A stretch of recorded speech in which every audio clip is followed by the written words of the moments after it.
Hello friends, quick learn tutorial series में आपका स्वागत है। इस वीडियो में मैं आपके साथ शेयर करूंगी ऑटोकैड के मल्टीपल चॉइस क्वेश्चन, क्योंकि जो रिसेंट में जेई और एई के एग्जाम हो रहे हैं उनमें AutoCAD, MATLAB, PLC, SCADA, micro controller, power electronics के मोस्टली क्वेश्चंस पूछे जा रहे हैं। तो आप लोगों की बहुत डिमांड के बाद मैं आप लोगों के लिए ऑटोकैड की एमसीक्यू सीरीज लेकर आई हूँ। ये वीडियो का फर्स्ट पार्ट है। तो आइए वीडियो स्टार्ट करते हैं। वीडियो स्टार्ट करने के पहले मैं एक बात आपको बता दूं कि जो ऑटोकैड है उसका सिलेबस बहुत वास्ट है।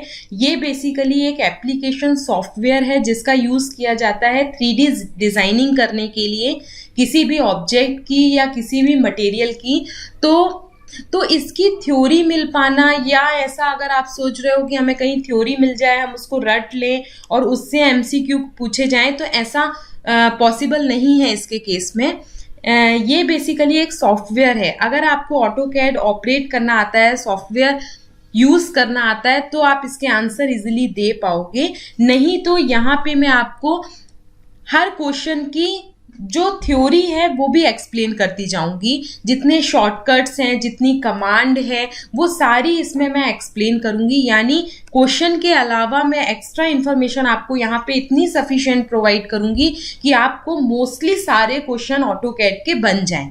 ठीक है, तो मेरी सीरीज के साथ बने रहिए। इससे आपको डेफिनेटली बहुत हेल्प मिलेगी अपने कमिंग एग्जाम्स के लिए। और यहाँ पे मैं वो क्वेश्चन शेयर कर रही हूँ जो मोस्ट प्रोबेबली पूछे जाने हैं या पूछे गए हैं प्रीवियस एग्जाम्स में। तो क्वेश्चन नंबर 1 है, कैड स्टैंड्स फॉर।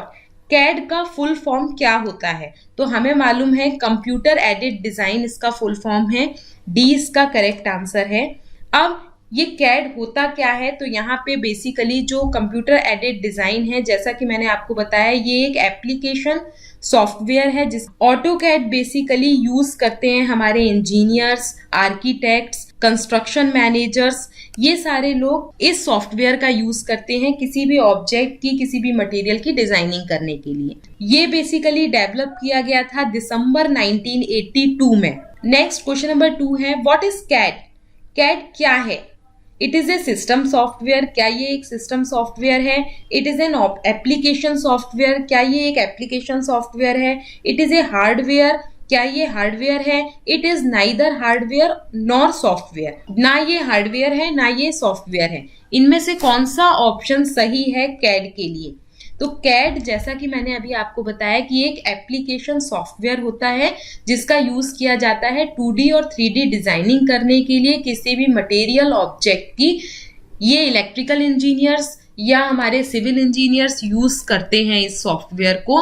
तो बी इसका करेक्ट आंसर है। It is an application software. यहाँ पे देखिए पूरा कैड के बारे में मैंने बताया है, तो इसको वीडियो पॉज करिएगा, ध्यान से पढ़िएगा। जितनी चीजें मैं आपको थ्योरेटिकल बता रही हूँ वो भी आपको ध्यान से पढ़नी है। ठीक है, तो computer aided design and drafting, CADD का फुल फॉर्म है computer aided design and drafting.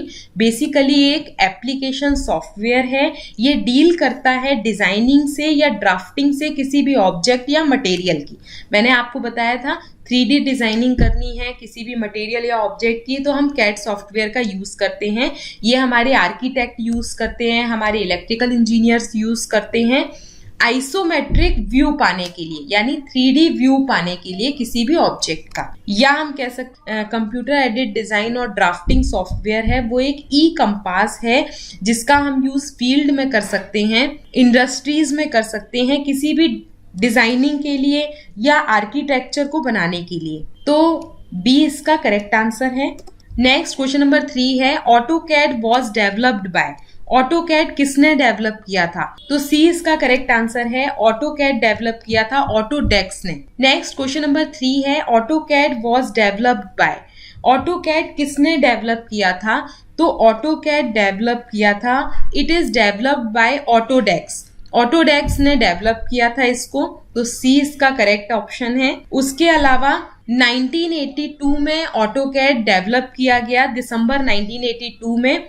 तो ये सारी इंफॉर्मेशन भी आपको होनी चाहिए। मान लीजिए घुमा के क्वेश्चन पूछा जाता है, या किस सन में ऑटोकैड डेवलप हुआ था या अवेलेबल हुआ था, वो पूछा जाता है तो आप बता सकते हो कि दिसंबर 1982 में ऑटोकैड डेवलप हुआ था। नेक्स्ट क्वेश्चन है ऑटोकैड वाज फर्स्ट रिलीज इन, सबसे पहले कब रिलीज हुआ था ऑटोकैड? तो दिसंबर 1982 में ऑटोकैड रिलीज हुआ था। अब देखिए यहाँ पे अगर आपको मंथ भी पता होना जरूरी है, अगर नवंबर 1982 दिया है, दिसंबर 1982 दिया है, तो मंथ के साथ आपको ईयर पता होना जरूरी है। तो बी इसका करेक्ट आंसर है। नेक्स्ट क्वेश्चन नंबर 5 है how many work space are available in AutoCAD? AutoCAD में कितने वर्क स्पेस अवेलेबल होते हैं? तो बेसिकली ऑटोकैड में 3 वर्क स्पेस अवेलेबल होते हैं, drafting and annotation, 3D basics and 3D modelling. तो बी इसका करेक्ट आंसर है। क्वेश्चन नंबर 6 है which of the following work space are available in AutoCAD? कौन कौन से वर्क स्पेस ऑटोकैड में अवेलेबल होते हैं? तो यहाँ पे जो ऑप्शन दिए हैं उससे देखिए 3D basics, 3D modelling, drafting and annotation, ये तीनों ही वर्क स्पेस ऑटोकैड में अवेलेबल हैं। तो ऑल ऑफ द अबव इसका करेक्ट आंसर होगा। इसके पहला जो प्रीवियस क्वेश्चन था उसमें मैंने आपको बताया था कि कितने वर्क स्पेस होते हैं, तो 3 वर्क स्पेस होते हैं। कौन कौन से होते हैं यहाँ पे पूछा गया, तो 3D basic, 3D modelling, drafting and annotation, all of the above इसका करेक्ट आंसर है। तो इस तरीके से ट्विस्ट करके क्वेश्चंस भी आपसे पूछे जा सकते हैं। नेक्स्ट क्वेश्चन नंबर 7 है which is the latest version of AutoCAD software? AutoCAD software का लेटेस्ट वर्जन कौन सा है? तो ऑटोकैड 2021 इसका लेटेस्ट वर्जन है। डी इसका करेक्ट आंसर है। नेक्स्ट क्वेश्चन नंबर 8 है which of the following is the extension for AutoCAD drawing file? AutoCAD drawing file के लिए हम कौन से एक्सटेंशन का यूज करते? तो एक्सटेंशन का मतलब होता है कि किस टाइप की हमारी फाइल है। जैसे आपने देखा होगा कि जब भी आप किसी इमेज को सेव करते हो तो वो हमारी .jpeg फाइल होती है या .png फाइल होती है, तो किस टाइप की फाइल है वो बताता है हमारा एक्सटेंशन। तो ड्राइंग फाइल के लिए हम क्या यूज करते हैं, कौन सा एक्सटेंशन ऑटोकैड में? .dwg। नेक्स्ट क्वेश्चन नंबर 9 है the direction of y axis is provided in which colour in AutoCAD? Basically जो हमारा कोऑर्डिनेट सिस्टम होता है उसमें 3 एक्सिस होते हैं, x, y और z। 3D में बात करें हम तो ऑटोकैड में y एक्सिस को हम किस कलर से शो करते हैं? तो बेसिकली जो हमारा कोऑर्डिनेट सिस्टम होता है उसमें 3 एक्सिस हैं, x, y और z। तो y को बेसिकली हम ग्रीन कलर से शो करते हैं, x को हम रेड कलर से शो करते हैं और जो z है हमारा उसको हम ब्लू कलर से शो करते हैं ऑटोकैड में। तो अगर आपसे x के लिए पूछा जाए तो red colour, y green colour और ब्लू कलर। तो y के लिए पूछा है इसीलिए C इसका करेक्ट आंसर है। नेक्स्ट क्वेश्चन नंबर 10 है what are the advantage of AutoCAD? AutoCAD के क्या क्या एडवांटेजेस हैं? तो ऑटोकैड का एडवांटेज है improve the quality of design. AutoCAD software की हेल्प से हमारे जो डिजाइन है उसकी क्वालिटी इंप्रूव हो गई। Increase the productivity of the designer, designer की प्रोडक्टिविटी इंक्रीज हो गई, यानी डिजाइनर जो है वो कम समय में ज्यादा से ज्यादा डिजाइन कर पाता है किसी भी ऑब्जेक्ट की, किसी भी मटेरियल की। Create drawing with accuracy and quickly, हम बहुत ही एक्यूरेसी के साथ और क्विकली डिजाइन कर पाते हैं। तो ये तीनों ही बेनिफिट हैं, एडवांटेजेस हैं ऑटोकैड के। तो अगर आपसे मेरिट पूछा जाता है, एडवांटेज पूछे जाते हैं या बेनिफिट पूछे जाते हैं ऑटोकैड के, तो आपके ये तीनों एडवांटेजेस हैं। ऑल ऑफ द अबव इसका करेक्ट आंसर है। नाउ क्वेश्चन नंबर 11 है which of the following is not the keyboard shortcut of AutoCAD? इनमें से ये जो ऑप्शन दिए हैं उनमें से ऑटोकैड का कीबोर्ड शॉर्टकट कौन सा नहीं है? तो बेसिकली Alt+B ये हमारा शॉर्टकट नहीं होता कीबोर्ड का ऑटोकैड में। तो शॉर्टकट की के लिए यहाँ पे देखिए मैंने लिस्ट बनाई है शॉर्टकट की और उसके डिस्क्रिप्शन की। पहला जैसा आपको है Alt+F4, जैसे ही हम Alt+F4 प्रेस करेंगे तो क्लोज द एप्लीकेशन विंडो, हमारी एप्लीकेशन विंडो क्लोज हो जाएगी। अगर आप Alt+F11 प्रेस करते हो तो display the visual basic editor, तो हमारा जो विजुअल बेसिक एडिटर है वो डिस्प्ले होगा। तो इस तरीके से ये शॉर्टकट की दी हुई हैं। तो आप वीडियो को पॉज करिए और सारी शॉर्टकट कीज आपको पढ़नी है कि किसका क्या फंक्शन है, ठीक है। यहाँ पे देखिए बहुत लंबी लिस्ट है, इसके अलावा भी बहुत सारे फंक्शंस होते हैं। तो वीडियो को पॉज करना है आपको और एक एक करके सारी शॉर्टकट कीज आपको पढ़नी है, ठीक है, क्योंकि क्वेश्चन किसी से भी पूछा जा सकता है। मैंने अभी आपको बताया था कि ऑटोकैड का सिलेबस बहुत वास्ट है, तो आपको ये सारी चीजें ध्यान में रखनी होगी। तो इसका आंसर हो जाएगा ए। Alt+B हमारा ऑटोकैड का शॉर्टकट की नहीं होती। अब क्वेश्चन नंबर 12 है, when setting up a mechanical drawing in AutoCAD the drafter should be set the unit to.